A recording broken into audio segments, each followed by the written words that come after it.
Welcome back, everyone, to Agents Represent. I'm Agatha. My pronouns are she, her, and I am one of the co hosts. And I am so excited today to be welcoming on our special guest, Ashton.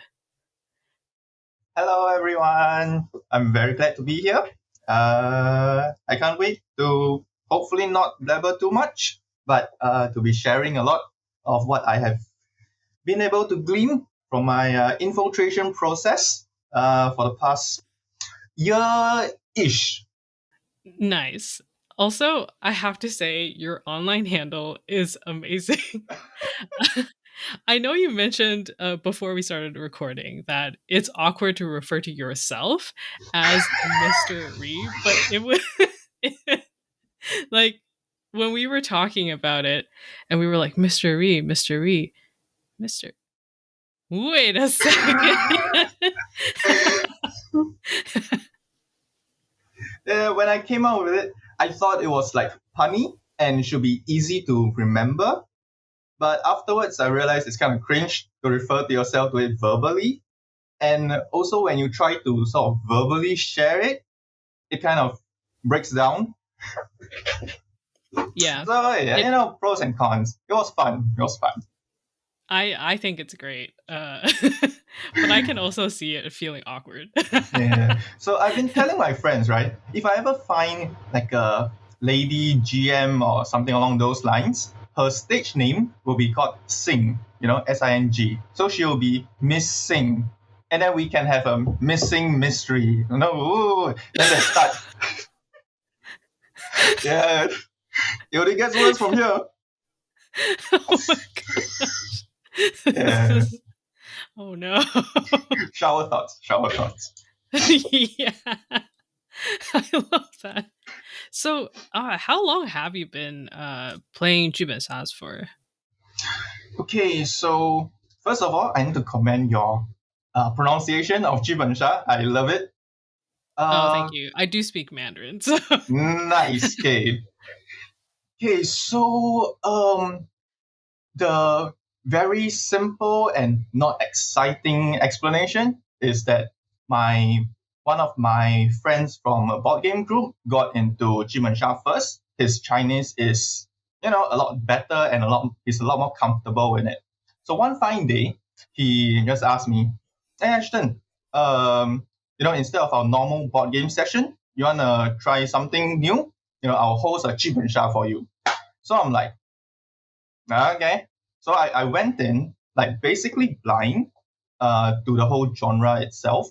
I did not, he didn't try and, invite me previously. And so this was a group that was, our board game group. We got some friends that were not really into board games with us. And so most of us were going blind into this genre and this title itself. And so, suffice to say, when I came out of it, I was really blown away with not only the title itself, but also the genre as a whole.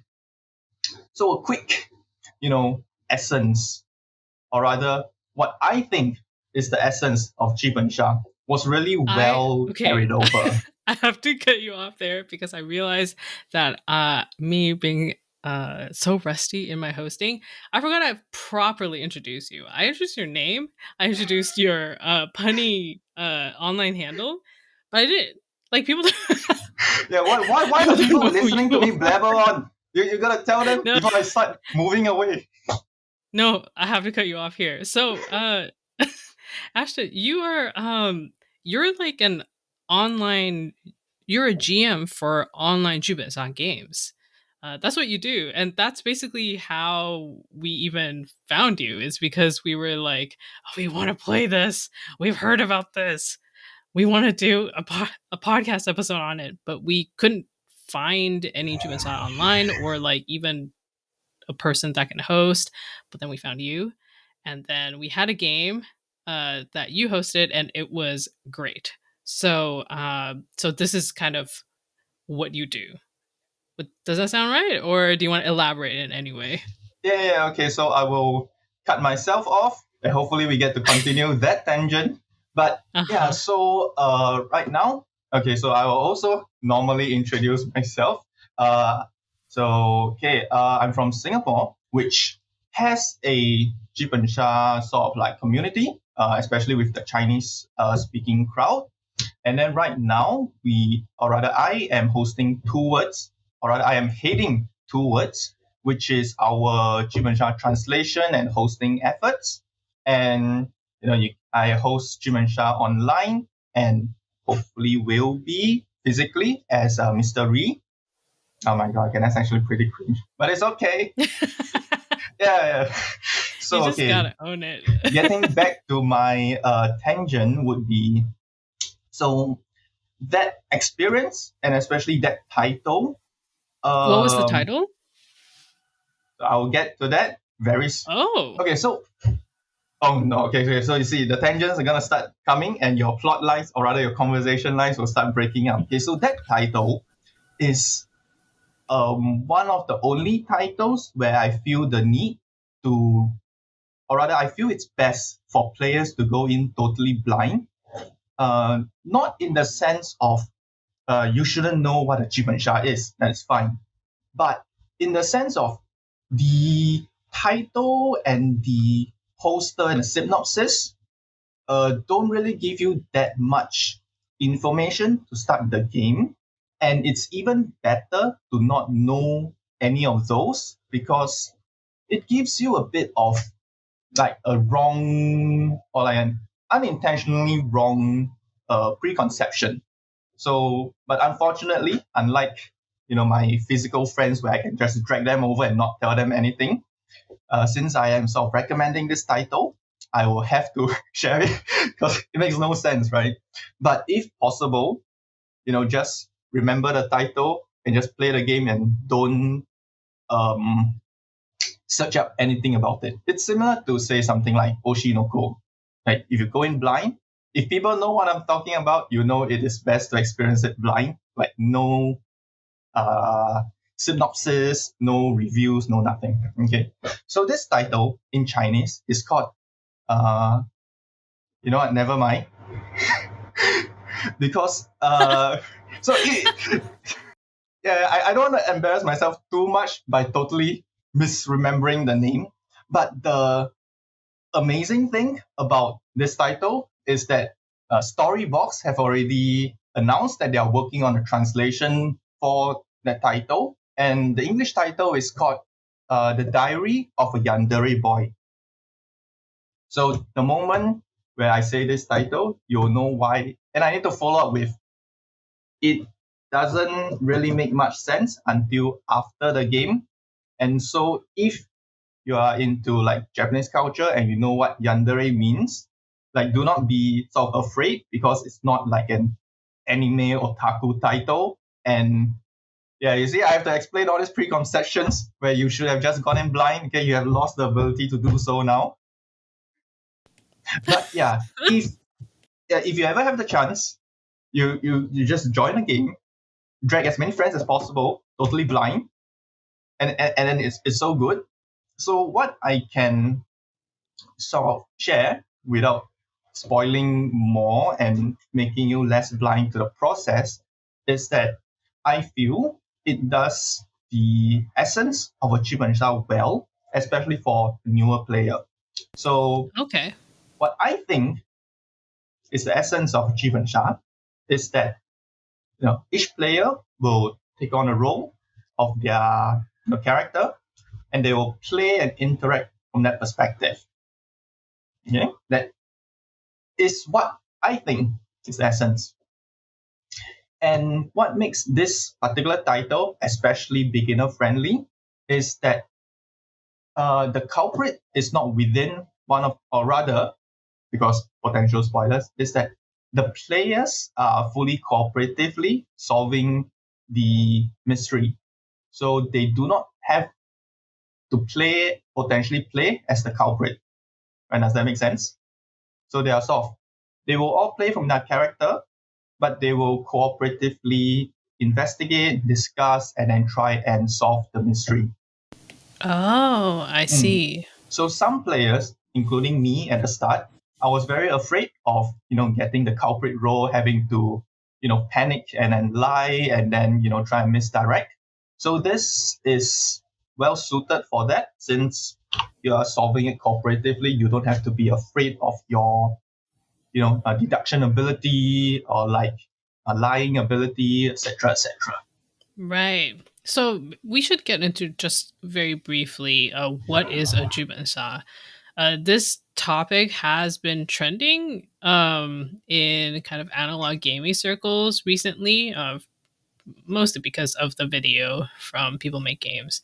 Um, but we could just mention a little bit for context. So, a Jubensha is a game that is usually hosted by a GM, and then there are players who would take on uh, pre-written roles and then experience a story through investigation.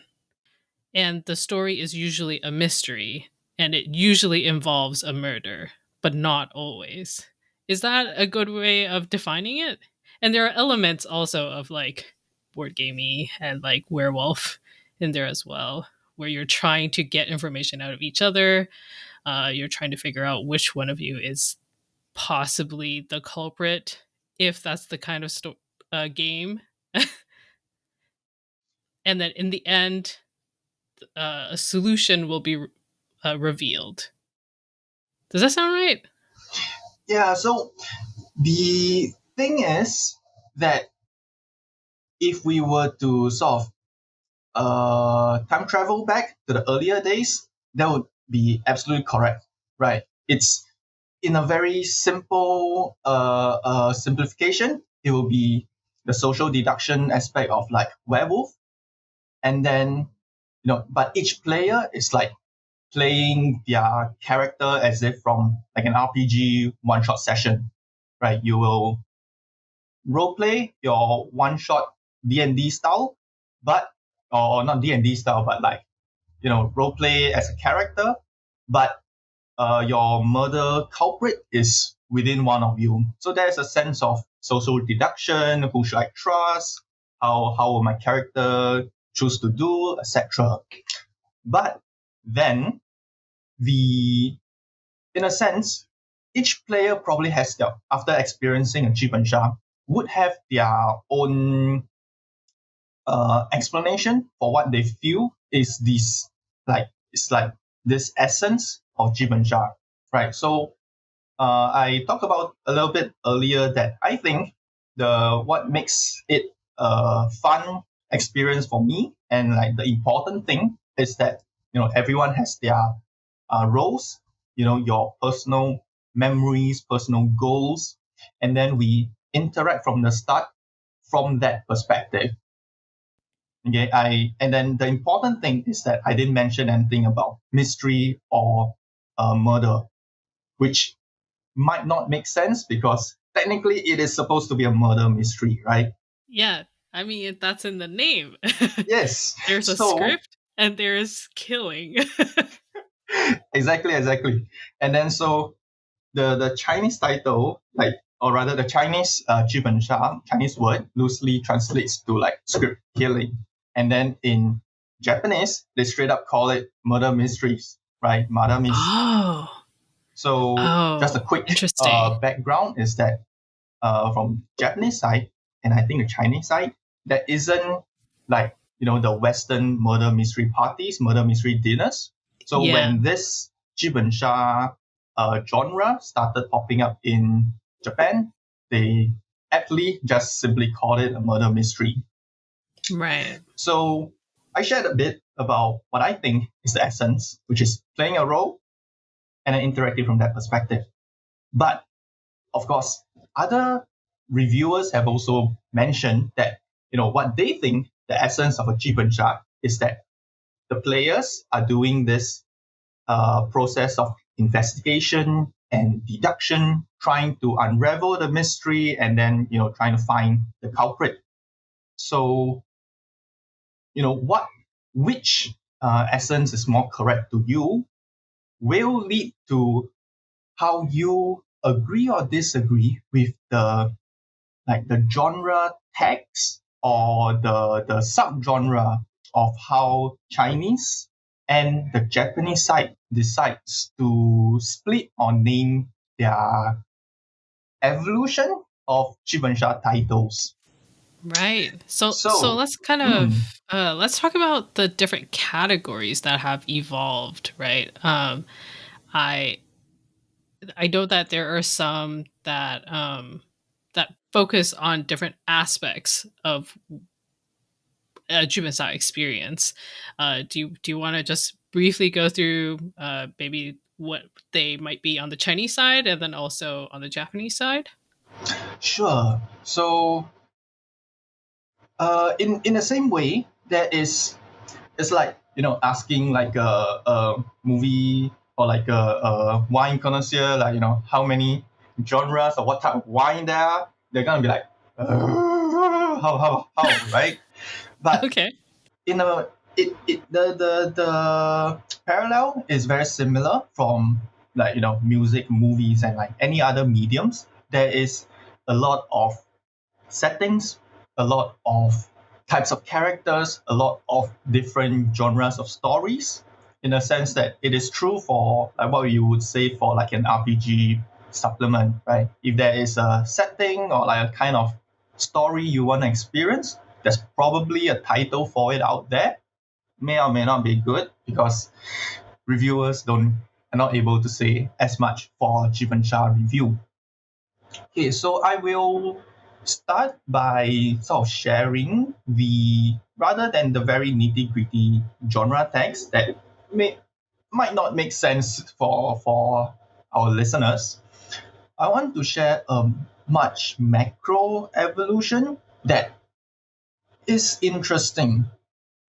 So, Jimensha started off with murder mysteries, right? They are they almost always would start off when a murder happens, and then the players are playing characters that are all involved with that incident. Prime suspects, people who are witnesses, people who are family members, etc. And during the game, they would investigate, they would try and deduce, and then at the end, they will try and unravel the not only just identify the culprit, but also unravel the general mysteries because they would have their own personal goals they're trying to fulfill. And so that makes sense. Okay. And then, so as I go through this, you have to keep the essence of Jimensha question in mind because as they started, trying to expand their target audience, not everyone would be, comfortable or like you might even get a bit tired, even if you are into detective murder mysteries to play a murder every week, right? So the logical expansion would be a Jibensha that has no murder. Okay, that might sound a bit weird, but it definitely makes sense when I say someone. It's not always that someone died. Okay, it could be that something is stolen, like theft should be make sense. No one dies, but there's still a culprit, and you're still investigating. Right. There's still a mystery. Makes sense. So you have theft. You might be and then of course it might not be set in the modern world, so definitely a lot of titles have very very different genres. Some are fantastical, some are maybe more cyberpunk-ish, steampunk-ish. So they use that to sort of add another layer of separation from the real world. So a good title that I've seen is that so the players are playing a bunch of mice, and one day we realized that our cheese was stolen. Right? No Right. one died, and then it's like this, cartoony setting, and we're looking for a cheese thief. Okay, but it's not always a sort of happy, light-hearted story.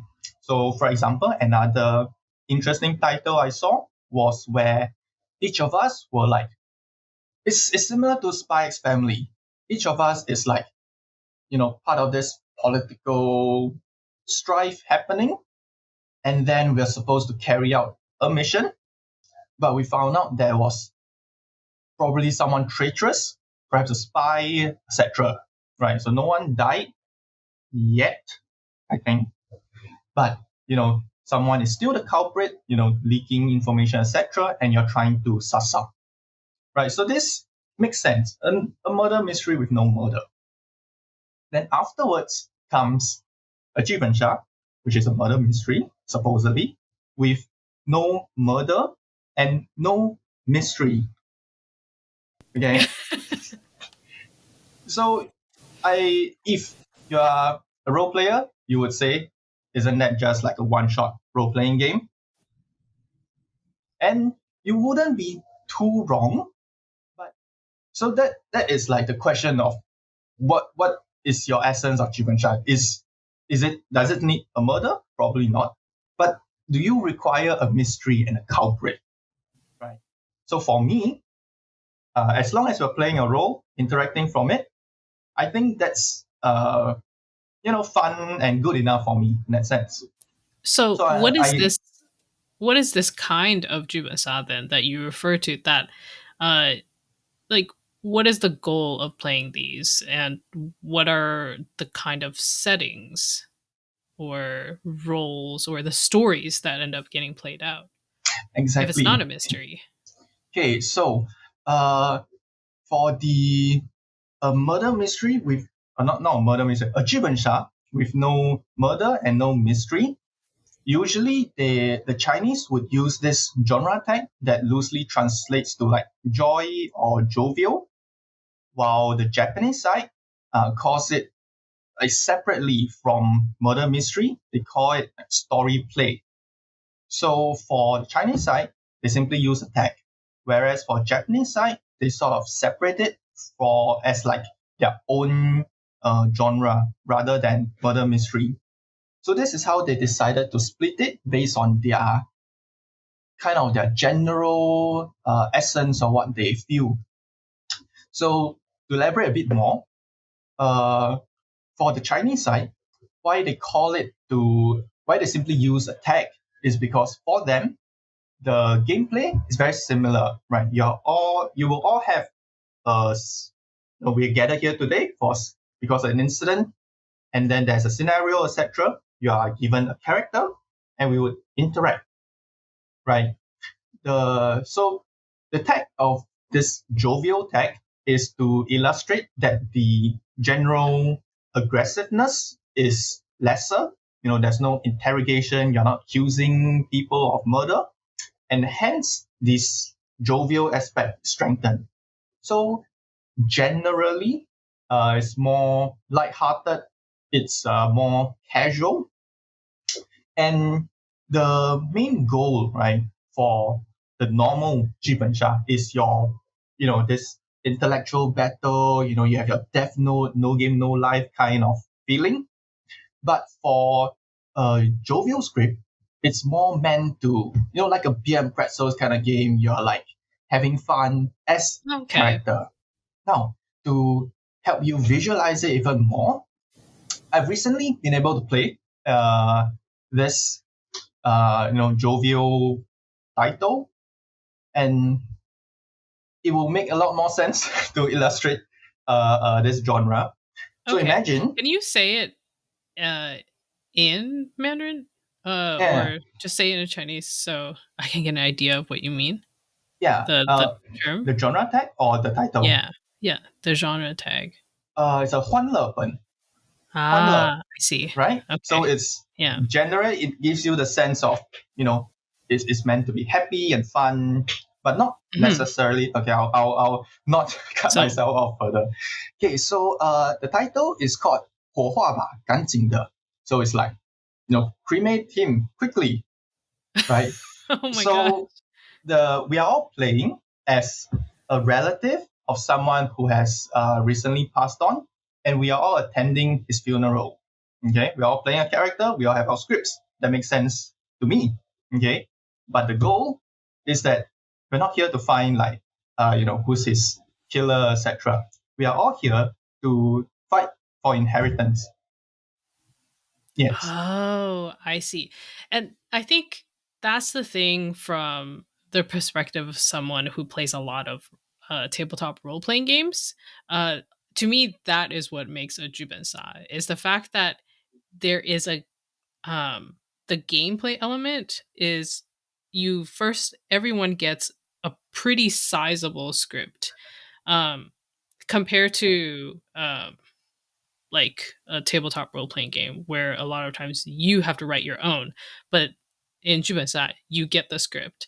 And then also, to me, it feels like there's usually phases, and there's also like oftentimes what feels to me like a board gamey aspect of it. So like needing to solve a mystery by picking up clues and figuring things out, or trying to get trying to fight for the inheritance, and there's like specific win conditions and lose conditions associated with that. Like that feels board gamey. So that to me is what Jumensav feels like and how it differs from tabletop role playing games and other games like um the Western idea of what a LARP is. I know that in at least in Taiwan, a lot of Jubensa stores call themselves LARP stores, um, and I guess there there's always going to be a lot of different definitions for what makes a certain kind of game, but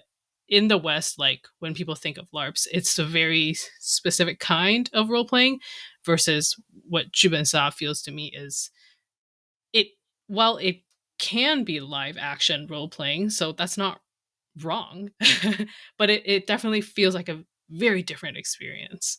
Absolutely, absolutely. So yeah, so for someone who is, really wanting that intellectual challenge of like, investigating and trying to solve a mystery, this genre wouldn't, scratch that itch and appeal to them as much, right? But it is a genre that allows you to, not have to worry too much about that deduction process, and you can really sort of gel and then immerse yourself in the role playing of that character. So a bit like a beer and pretzels board game in that sense. Chill, have fun. You know, you're like fine. You're still investigating, but you're investigating other people's dirt, and then you're like airing dirty laundries. Oh, it's so good. If you ever have the chance to play it, oh, yes, it. Oh, okay, I it's so wish I good. could. I don't know anyone who does that. Right. Hopefully, in the future, we'll get to change that. But yeah, so like, but honestly, I'm not sure how fast. Because in a sense, like from the English side of things, we can sort of see all of the evolution of Chip and Shah. What lessons they have learned, how the genres have evolved. But the question is also how much you want to sort of skip ahead, right?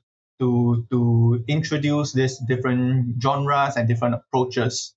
So in a similar way, it's like for let's say a role playing game or like a role playing games, and then you can see all of the evolutions and changes that happen throughout the years of its long history, right?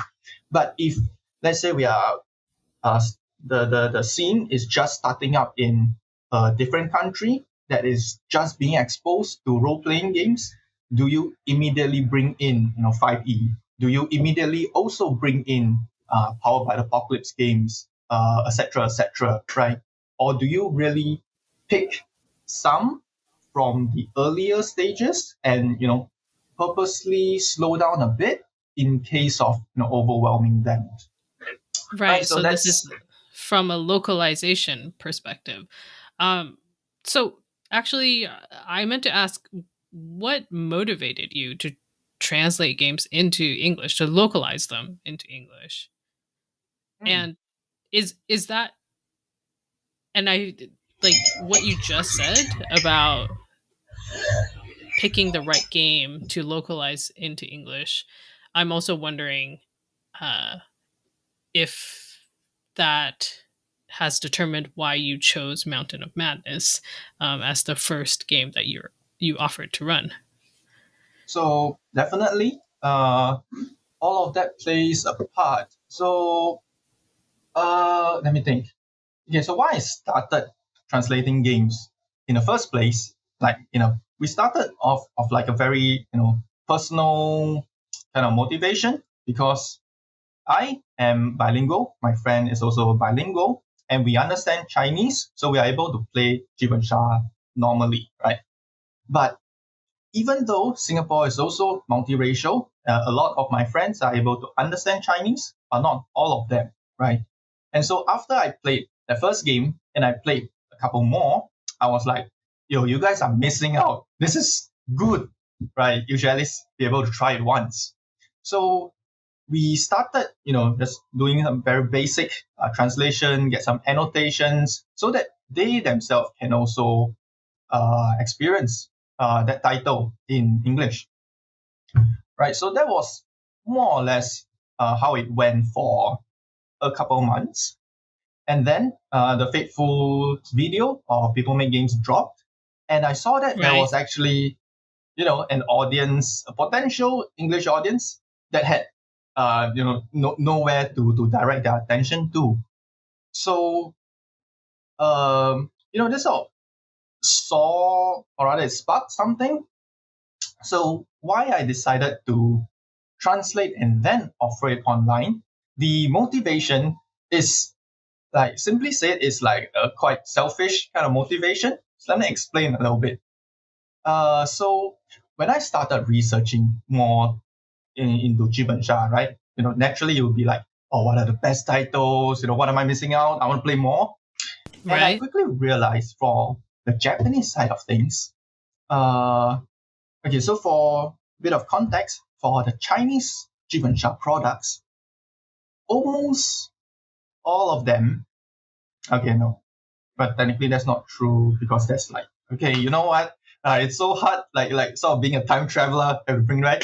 Okay, in the earlier days, okay, it is almost exclusively a physical box product, just like a board game, right? So it will come Right. in a box. You would have your GM script if it's a hosted one, your books and your clues, everything are inside there. So you open it up, you read, you play.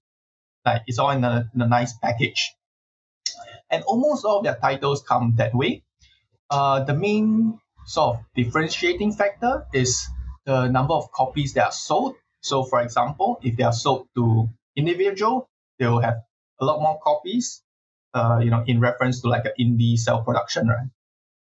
And then some of the titles, they will specifically limit it to be either straight up exclusive, like literally have one copy, or most of the times it's like, what do you call it? Like city exclusive, or in a sense, state Right. exclusive. Like they will Right. only sell, let's say, 3 copies to a shop, right? It helps. So they are able to charge higher prices for that particular copy, and then the shops will be able to use this as part of their marketing pool. Right. So as long as you're able to, so most of the time you'll be able to buy a copy even if you can't find someone to play, like, from a shop. Yes. So you, Mm-hmm. if you can't find a shop to play it, you can still buy a Yes, the game vast majority online. of the Yeah. titles, even Hmm. the good ones, like what I mentioned earlier, you will be able to buy it and at least spoil yourself if it has a GM, right? And then afterwards you'll be able to host it. So as I looked into the Japanese side of things, I realized it's quite different, in the sense that I was looking at, the reviewers, favorite recommended list, and I quickly realized that their top 3 titles, or even from the top 10, a vast majority of them was not available to the individual purchaser. I would say something like 30 to 50% of their top 10 titles are only available at a physical store performance. So for me, when I look at their reviews and their enthusiasm at reviewing, describing those games, I'm like, there's no way I can play them, because even if Right. you're willing to fly to Japan, you don't understand what they're saying, right? There's no chance for me to do that. And as I research a little bit more, it gets quote unquote worse in the sense that for the exclusivity wise, again, not game wise, right? Is that some titles are not even available from shops. You have to directly arrange and schedule with the original creator to for him to personally perform for your group. Wow. And if you are like out of state, and then you will have to like pay for his expenses for travel, lodging, book the room, etc. Oh my So gosh. so it is. I think the reason for that is because Japanese in general, they sort of treat their work more like a performance and art. So in a sense, it sort of shows and illustrates how much pride they have in their work and their, in a sense, quality control, right? So I'm sort of guessing the designer's perspective is that I designed it with this in mind, and then this is how the GM should act and deliver these lines, and so to give you the best performance as it was originally envisioned, I the designer might not be able to let go in that sense, and so he's like, Right. I will perform it, I will spend my time, but you will have to schedule with me, etc. Right? Wow. So a lot of these titles that in my mind are like legendary status, well received, are simply not available. So in my personal hobby capacity, that's all I could do. So bringing it back, right? When there are the people on Reddit, YouTube comments, etc., saying that they are interested to play a JUBENSHA, I saw a potential in that there might be an English audience, and if we can prove there's an English audience, we can approach all of these designers or like the publishers with this exclusive and legendary titles, and we can say like, hey, you wanna translate them to English? And then, so the goal is just so that I can read and then finally spoil myself with those titles because I don't know what's happening. Okay. So it's So a convoluted 6-step plan to world domination. I see. Now circling back to your choice for choosing Mountain of Madness as the game that you translated and ran. Why did you go with that? Okay. I mean, so that title, right?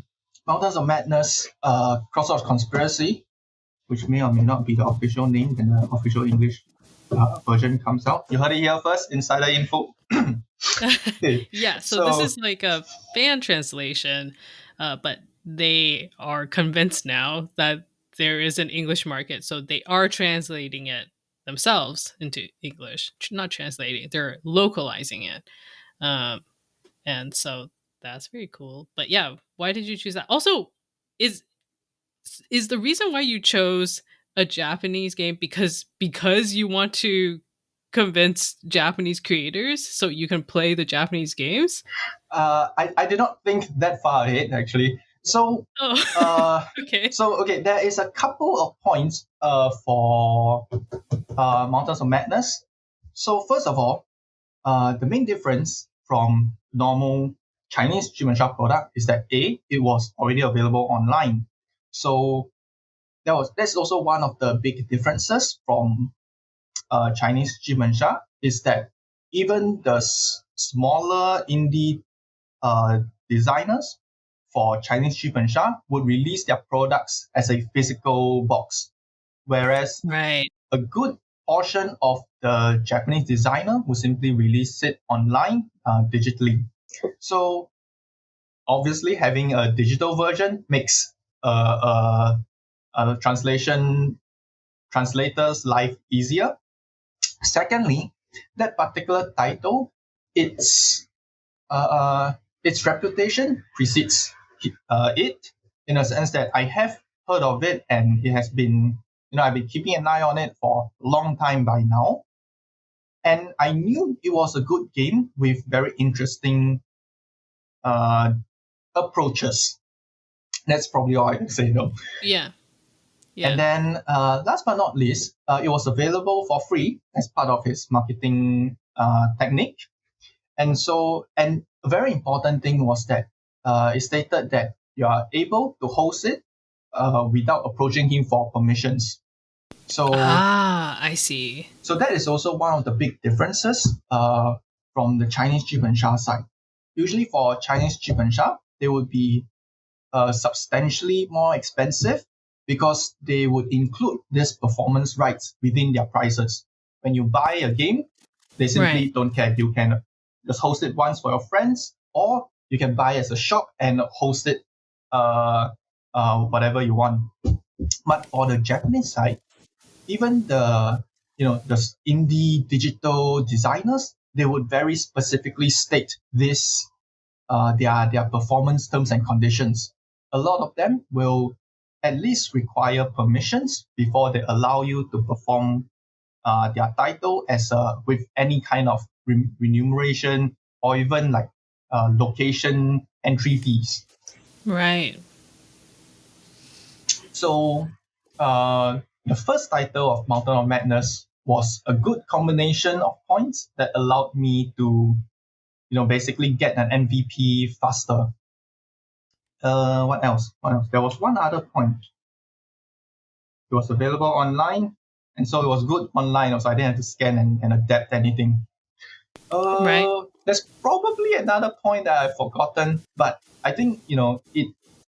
Of course, the most important thing is that the amount of text and things I had to translate was a lot less comparatively.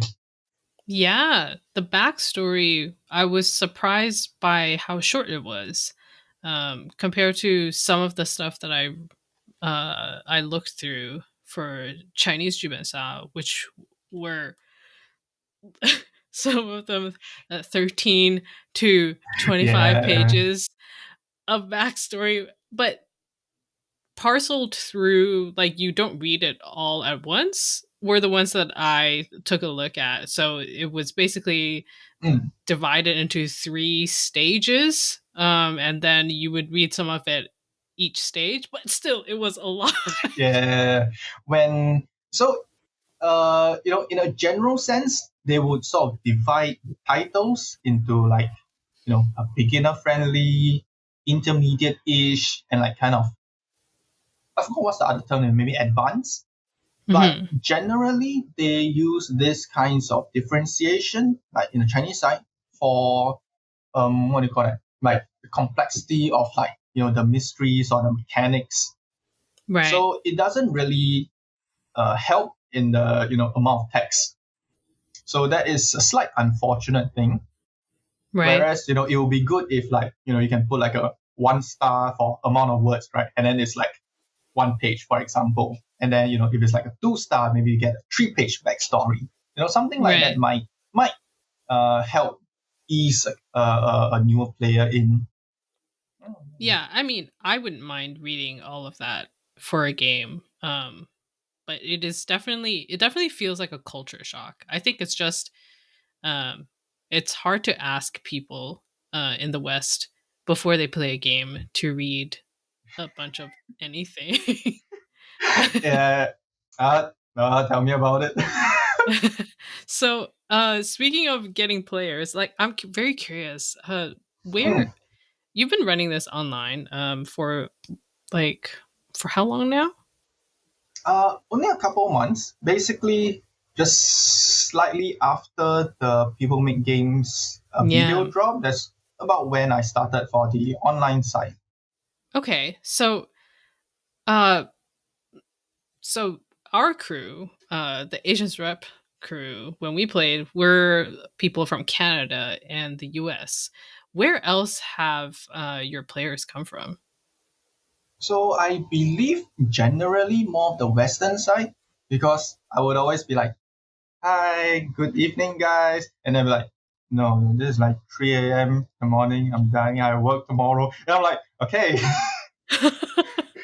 Yeah, so timing is definitely a thing, but generally, right, I don't think that your sort of like where you're from would affect how you approach the game as much, but it might be that what other gaming experiences you have, so that might affect your approach. So for example, Oh, if you're like interesting. a role player, from an Hmm. RPG background, you would be into more comfortable to role play as a character. You might be easier to get that aspect. And if you are like from like a more heavier board game player, you might be more interested in like the what's that called, the investigative deduction aspect of it. Some of the board gamers might prefer the other side of it, which is the social deduction process. If you are like a werewolf or blood and the clock tower player, and usually because the group size for JUBENSHA game is a bit bigger than your average board game or role playing group, we do end up like inviting our quote unquote normal friends or like their friends of friends, and they would Uh-huh. have barely any like gaming background, and they're just here, but they would also have a lot of fun because it's a different way of interacting with your friends, right? Right. Yeah. It's them, but also not them. In a sense, it's like an exaggerated friend interaction. And so like one of the main draw, like why I enjoyed Jibensha as opposed to still trying to host my one shot RPG games. I've given up a normal campaign and I'm like, okay, why not a 3 shot? No, okay, one shot, Y- GMless one shot. No, I've never been able to get that happening. Oh. Yeah, I'm like, People only I want to have play Jubitsa. They don't want to play. no, What do you have? it's easier to get them to play a Jibensha. Yeah, Ah. that's what I'm trying to illustrate. It's like I have like games like Alice is Missing. I have some of the little box RPGs from Story Brewers, and I'm like, it's They're still so there. good. But anyway, like so it's a lot easier to get them to play a Jibensha because I don't know, man. They're like, and it's not like I illustrate the differences, right? It's like I'm just then play a murder mystery. We need more people. And you're like, "Oh, okay." That's how some of their first times when I invited my friends went. They're like, okay. And because Hmm. the title was the one where I felt it should be totally blind, I'm like, just come. Yep. And so Wow. like some of the potential benefits that I see that they might not see is that for Jibensha, it will be a one shot. There's no chance for this to expand for a campaign Right. for the better or for worse, right? Okay. The other thing is that their mechanics wise, they are generally very simple. Even for those that are a bit more mechanics focused, it's a lot simpler than a board game of equivalent Right. complexity. So it's a lot easier for them to get into it, where they just read and then they interact, afterwards. And some of them, it's like you don't even need to role play. You don't need to get into the character in first person. And unlike a role playing game, you don't even need to describe your actions in third person. You just do and be a human, right? You can sort of play Yeah. yourself because by design, what your character knows is what you know, and what you do is what your character does. Like Yeah. there's no like this line of meta information that the player has to block out in a sense of, would my character knows this? How would my Right. character react? So Right. one example that sometimes I see from like the D&D things is like the player would know that, like goblins have a weakness to fire, right? They'll be like, do I immediately cast my fire spell? Does my character knows about this weakness? This difference. Yeah. Yeah, that's true. The mechanics are very immediate, and they're also um again, they're abstracted in a way where it's yeah, you don't have to role play in order to interact with the mechanics. You can say I investigate, I grab a clue, and then you grab the clue, and it's a very straightforward sort of interaction. So I I am personally very motivated in finding out more about the localization scene. So uh this first Mountain of Madness game, it's a series. It is being officially You're not localized. supposed to What are spoil it. oh Actually, maybe. I don't know. Honestly, I don't know if it's like a interesting point to interesting big review, or it's just meh. What do you guys thought about it when I sort of review that design revealed approach? the Yeah. design approach? Where it Oh, is actually a series rather than standalone. Because usually both JUBENSHA and Murder Myst titles are sort of one and done, and designers rarely uh, have like a sequel or even in like the same universe titles, and oh, definitely not in that approach where Mountains of Madness did. oops, an It's accidental fine, it's fine. spoiler. Well, the thing is, for us, it didn't feel like a very surprising or um yeah, it didn't feel like a surprise because we didn't have that context. This was our first game. We've never played any other games before. So we don't have the expectation that True, these games true. are only one shots. It's kind of everything is new and everything is just accepted as is. So you said it's a series. We're like, oh, okay, cool. Just like everything else I'm learning today. You know what I mean?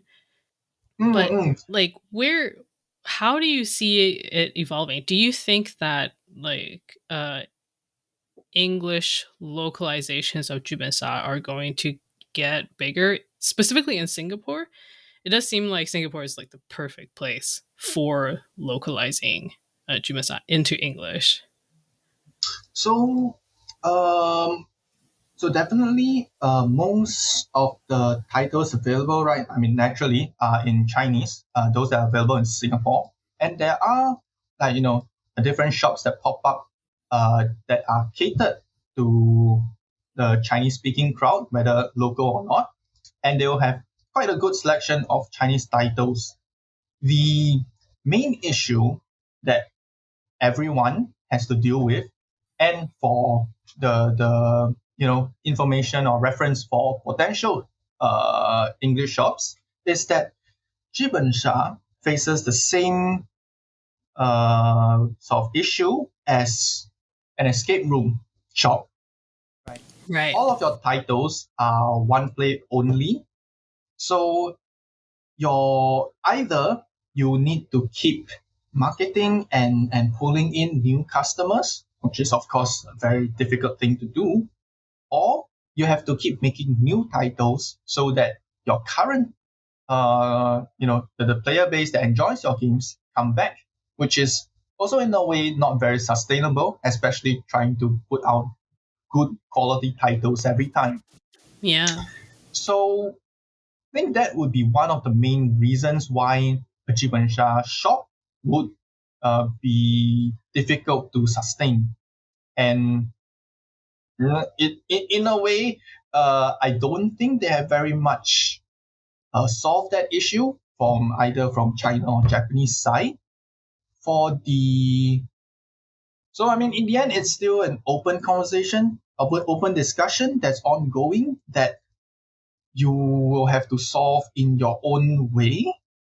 What I can share is that for the designer side of things, same thing, right? Once they completed a title, they get some royalty, some influx of income, and the easiest way would be to keep making more titles if they want to have a more bigger revenue source.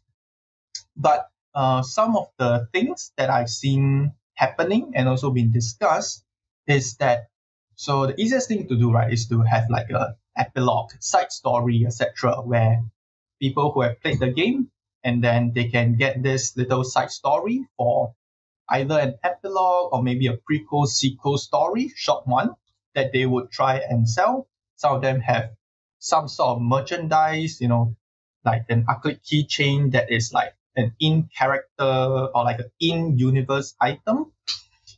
And then a bit more rare is a title that is either a prequel, sequel, or from the same universe. So, because like when you enjoy a game from a designer, you might not enjoy his other games. It's not a guarantee. Right. And in a general sense, the settings and the mechanics might be quite different from that title you like. So being in the same universe might help. And in general, the most difficult thing would be to solve this one, you know, I realize what I'm trying to say is that trying to solve this one player only uh, design for JUBENSHA. But then again, JUBENSHA is characterized in the sense that it is, you can only play it once, right? Yeah, So it's because a there's the difficult, script, and that's the it's a appeal, I feel. that is not kind of a spoiler anymore, I guess. But that's why Mountains of Madness is very interesting, because in the sense you can kind of play it again, and it allows you to use your meta knowledge from the previous game in the subsequent games. I've Yeah. only seen a little bit of the gameplay from the subsequent ones, but I think they did it quite well in the sense that you, as a player, kind of know what's happening, and so it will color your decision making. But Yeah, that's very cool. in the same sense, the designer knows you are using your meta knowledge, and they try to subvert it in certain ways. So Oh, cool. hopefully, uh, the players who have played the first game will be able to play the second game while still, remembering some of the contents of the first game. I mean, I would be down, but they would need to be in English. So, Yeah. um, actually, another thing that has been a big discussion topic, uh, for at least us privately, the Asians Rep crew, is the whole thing about the lack of content warnings for Mm, these games. I think that's a big thing for a Western audience, is being able to know what kind of content, like basically having content warnings, especially for the really heavy topics that come up in um, a higher frequency than I expected in USA. So, like topics like sexual assault seems to be pretty. It's not. It's not in everything, but it's definitely in more than I expected. same, as in, same. That was what my thought was when I saw the People Make Games video. I had the same reaction in the sense that I did not know about this. Okay, so to preface it, right, is that I'm actually very disappointed and kind of in disbelief when they shared that they had like two English options available for them, and both of them apparently contain sexual assault. I'm like, what Yeah, are the chances, man? Because like, if you think about it, right? Uh, one of them was a translation of a existing Jibansha, and they literally had every Jibansha in existence to choose from, and there was definitely some reasoning process that I picked that title, right? But it had yeah, sexual assault, so I'm like, okay. Okay. Then they shared the other title, which, if I'm not mistaken, was made from scratch from a local designer. So he had full, creative freedom, creative control, and they also included sexual assault. I'm like, that's perplexing because to preface this, I can definitely guarantee that the vast majority of JUBENSHA do not include sexual assault. Yeah, I feel that like this sort of misconception is something that I will have to keep emphasizing on. Okay. For some illustration, I have been playing quite a good number of games. Some of them are hosted, some of them are non-hosted. Non-hosted implies that you are gathering everyone, no one knows anything about the title, and you just jump in. So, from all of these titles that I have played, fortunately, I have not encountered any sexual assault content at all, and I don't believe there are any sort of like triggers that happen for the players. Okay, but definitely I agree that because Shibensha by default it is going to have murder, and it will not by default it will have murder, as in by default it will have very dark and mature themes, topics, and actions, right? More often than not, you have a murder, which means there's probably some sort of violence, perhaps some bad relationships that's happening behind the scenes. And then, even if the titles I played did not have any trigger warnings, or did not trigger any triggers for my players, it may or may not apply the same to everyone out there, right? I definitely recognize and acknowledge that. And so when we are, sort of trying to spread the word of Jib and Shah, like it's in the back of our mind, right? How do you give them the same level of safety as like in the role-playing scene? You know, you have Section Zero, Lines and Veils, X card, etc. Right? A lot of potential tools and also different layers of safety. So it's generally an open discussion right now because so from a Jimensha a game perspective, right? To play the devil's advocate, is that obviously if we see something that is definitely a trigger, like for example, if there's sexual assault in the game and it is easy to be substituted out or straight up removed, then obviously we will do that, or we will simply not host the game. Right? If we have the choice, obviously that we can recognize, and then we simply don't risk it in any shape or form. But the question is for topics that are may or may not be a trigger for someone and may or may not be at the intensity where it might trigger their triggers. That is the kind of question that only the players themselves can answer. And so to give an example, right, let me just substitute like a trigger with let's say arachnophobia, right? You okay with giant spiders? All right. Yeah. Okay. So let's just substitute, let's say sexual assault, self harm, etc. with giant spiders. Okay. So let's say I am fine with giant spiders. I think my friends are fine with giant spiders, and then as I look through a script, there's some foreshadowing of insects early in the game. No one knows anything. It looks fine. And then as I prepare the game, I see that, towards the end, there's this, two big plot twists and then a big reveal that there's some giant insect research happening, right? And then the players have to Right. investigate,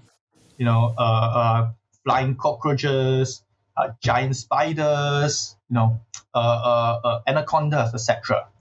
So definitely, I think maybe my friends are okay with insects, but eventually there'll be someone who has arachnophobia or just am noping out of giant flying cockroaches, and they Hmm. will just leave the game rather than trying to find out what happened. Right? At that point, Right. it's Yeah. like nope. So so that is so let's say I have this issue for this game right now, right?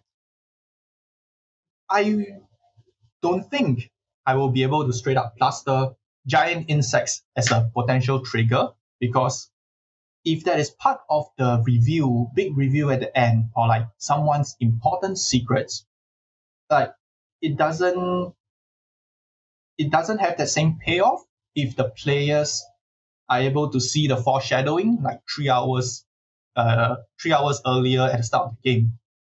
But at the same time, once someone sees that there's a giant flying spider, any sort of like X cards or lines and veils is not going to be as effective, because if they tap the X card and then they say no giant flying spiders, but you as a host, you don't have the same ability to improvise as a role playing DM.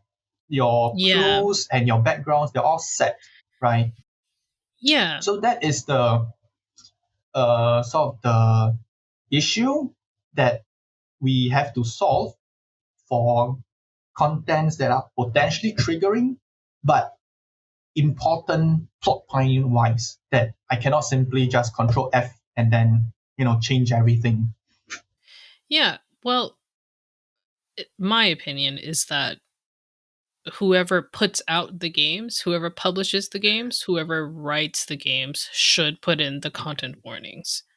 And they can be vague. And I am of the belief that player safety is more important than anything else. So to me, like a spoiler of potential spoilers of a plot twist in a game that is supposed to be about finding things out, um, is okay for me, because at least I'll know that everyone who chose to play this game um, are okay with all of the content warnings. Because also, I would generally be playing this with friends, and I would care about my friends not being triggered or myself being triggered. I would rather, again, be spoiled than to play something and then be surprised by an aspect of it that I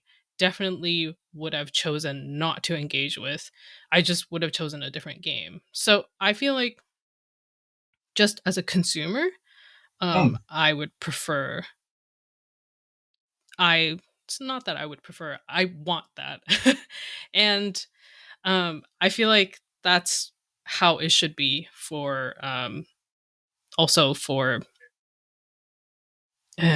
localizing for an English or Western audience, because I do feel like there is that trend in general, because I think a lot of people who are going to be playing Jubensa have played some kind of RPGs, and within the tabletop role playing game uh conversation, there has been a huge shift, right, into all the safety tools that you've mentioned.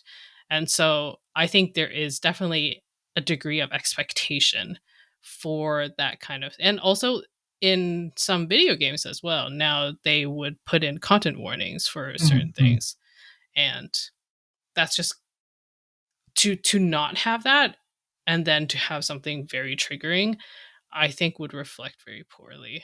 Like it kind of did already for Jubensa, because of that People Makes Games video, right?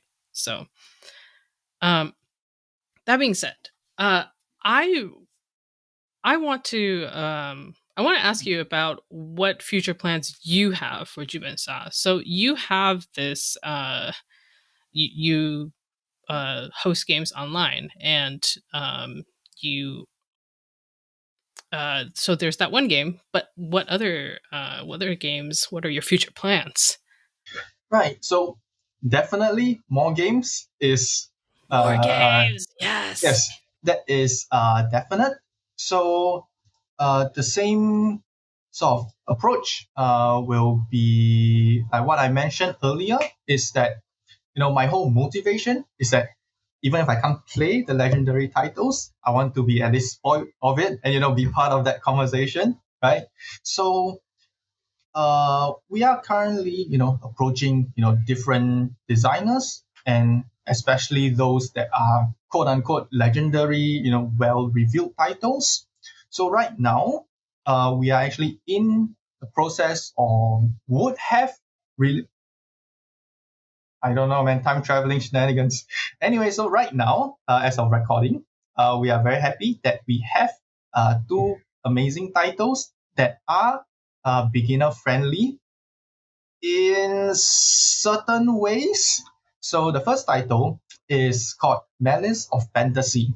It is a GM-less, fully online title that is for 4 players. So what GM-less and fully online means is that you just need to get 3 friends. You just click start, and then the on-screen instructions will lead you through everything.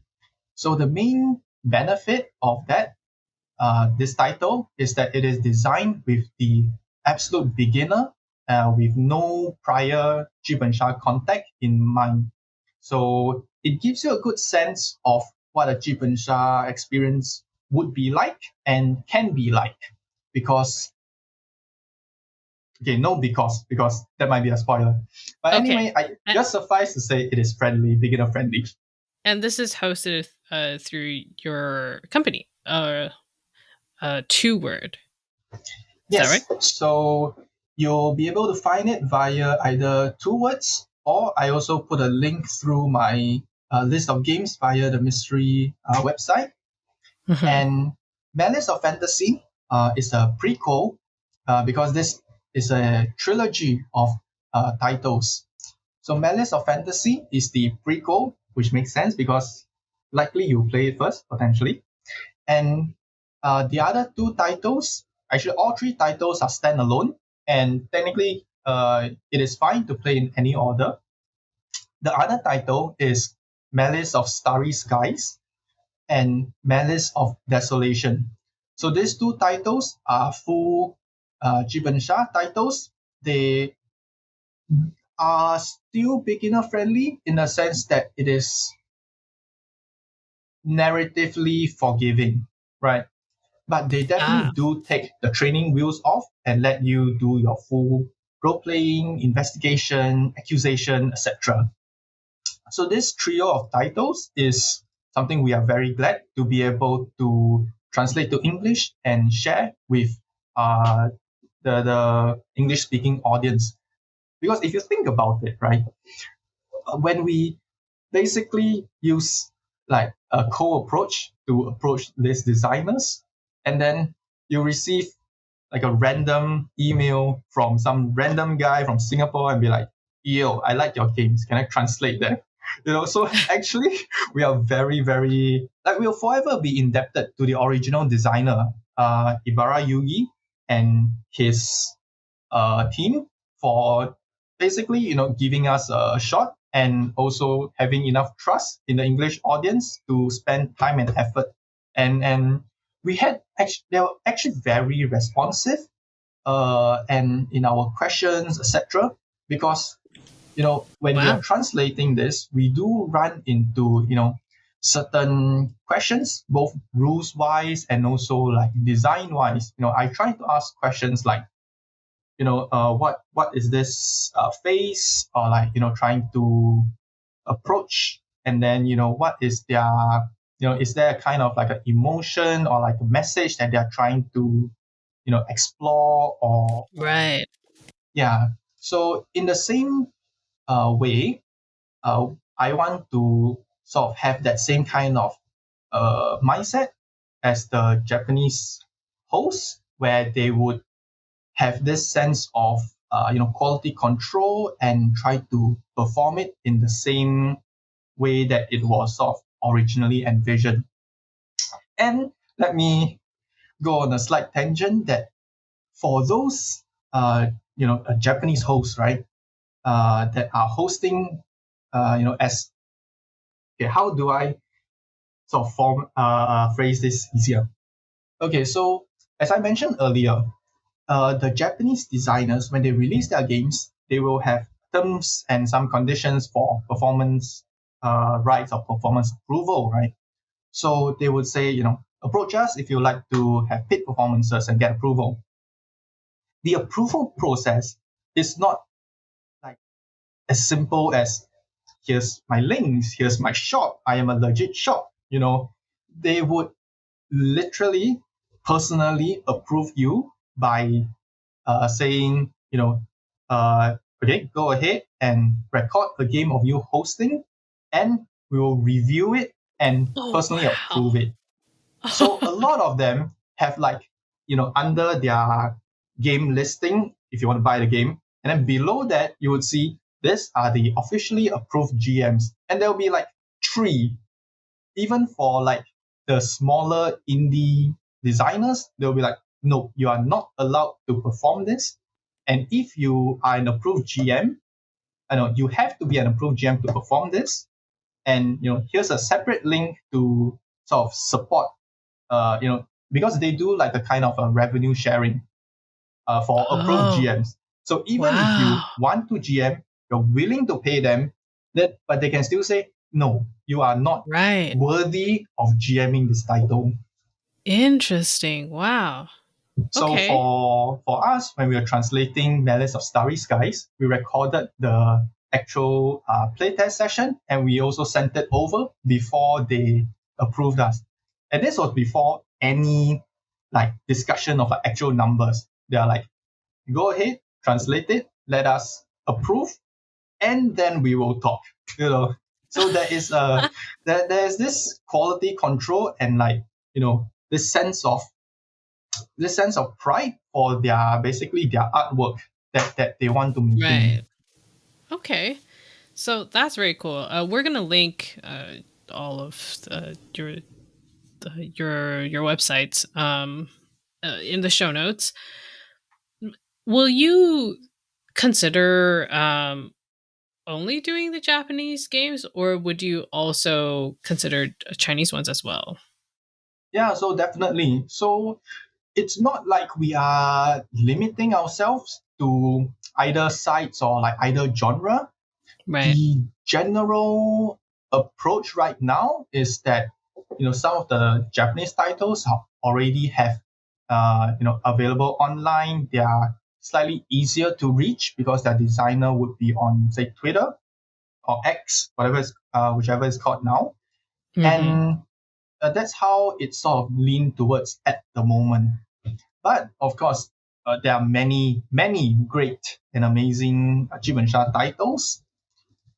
It's probably just whichever opportunity comes by, because I'm sure there's, or rather I my impression is that there's a bit more activity from other potential localizers that are also familiar with the Chinese side and have Right. more connections there.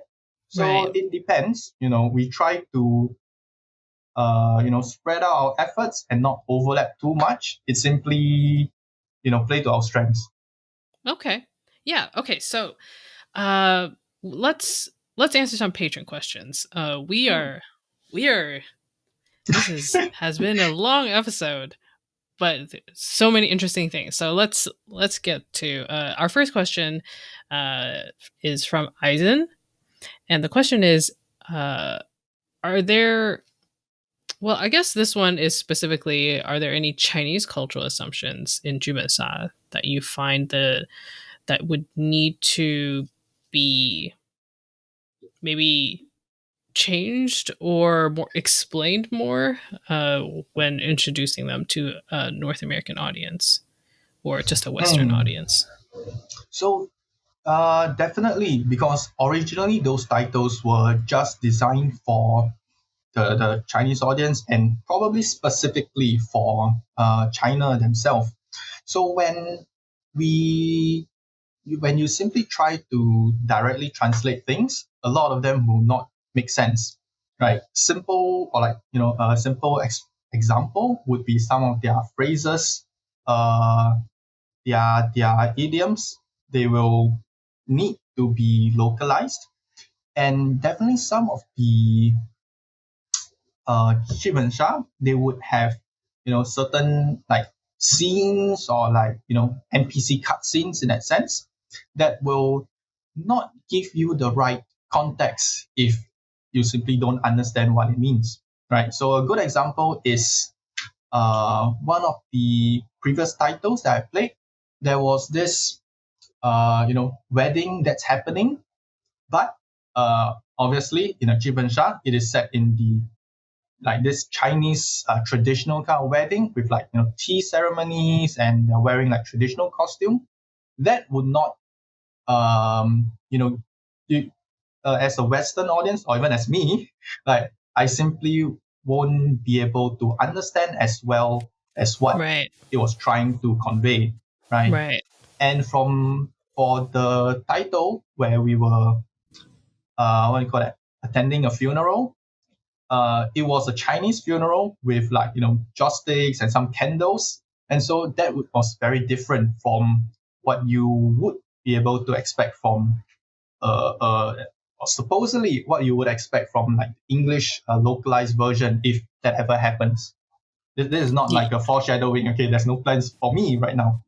right. Yeah. Yeah. I guess maybe that goes into consideration for even which games to translate or to localize. Absolutely. Like There's like ones. some titles that are set in a more wuxia, dynasty warriors kind of setting, and they are like using like a more ancient kind of Chinese for their text. And even Yeah. my uh, local friends that are decent at Chinese are having difficulties answering it. So Right. it it kind of does not make sense also to try and localize and then write in like ye old English and be Shakespearean. So it's just like even if the title is good, I can't play it. Yeah, I guess it's kind of like the most recent Final Fantasy title, where the English localization it was a lot more um, formal and also just more fancy in the way that people talked, whereas in the original Japanese, it was much more casual, and that's like, but Mm, that's also an interesting thing where it's like people expect when they play a JRPG to hear a certain kind of tone. So I guess there are so many things that go into consideration for localization. Um, I think some of the other questions we have already answered. Michelle's question about safety tools and Jubensa we've talked about. Daniel's question about what a typical Jubensa product looks like. I think we also talked about like they usually come in mm, boxes, right? And you talked about the distribution. So I think we've covered those. Um, before anything else, I do want to thank our patrons. Without patrons, Asians Represent would not be even half of what we are today. So gotta thank you. Specifically, we gotta thank our most honorable patrons: Metal Weave Games, Valorous Games, Stefan, Michelle, Brooke, and most honorable, Epic Impulse. Thank you all. You are, of course, the most honorable. And of course, thank you, Ashton or Mr. Ree. Now that you say that, it's cringe. It's so funny to me to refer to you as that. it's okay. I'm gonna embrace it. Yeah, yeah. And um, again, thanks for you guys for having me on. Very glad to be able to share a little bit. And then hopefully there'll be a lot more Jibensha in your upcoming schedule. Wink, wink. yeah. Oh man, I hope so. Yeah, we'll need to sort that out. But in the meantime, for all of the listeners, where can they find you online? Sure. So we right now we are on twowords.com. That will be our translation efforts where it is focused on. And you can also find me as Mr. Ree, online jamming site via my Mr. Ree website. Okay, that is Yeah. so difficult to pronounce. Yeah. So, again, all of the links are going to be in the show notes, but Mr. Ree is spelled Mr. space RI. So Mr. Ree, and then the two world website, no, two word, sorry, is spelled TSUUWORD.com. And again, you can find it in the show notes. Well, thank you, Ashton, for joining us and imparting all of your wisdom. I have learned so much about JUBENSHA games, and I am now wanting to play more. Gladly, gladly. Yep, thanks for having me. I have a lot of fun. All right, and listeners, we'll see you next time on Agents Represent.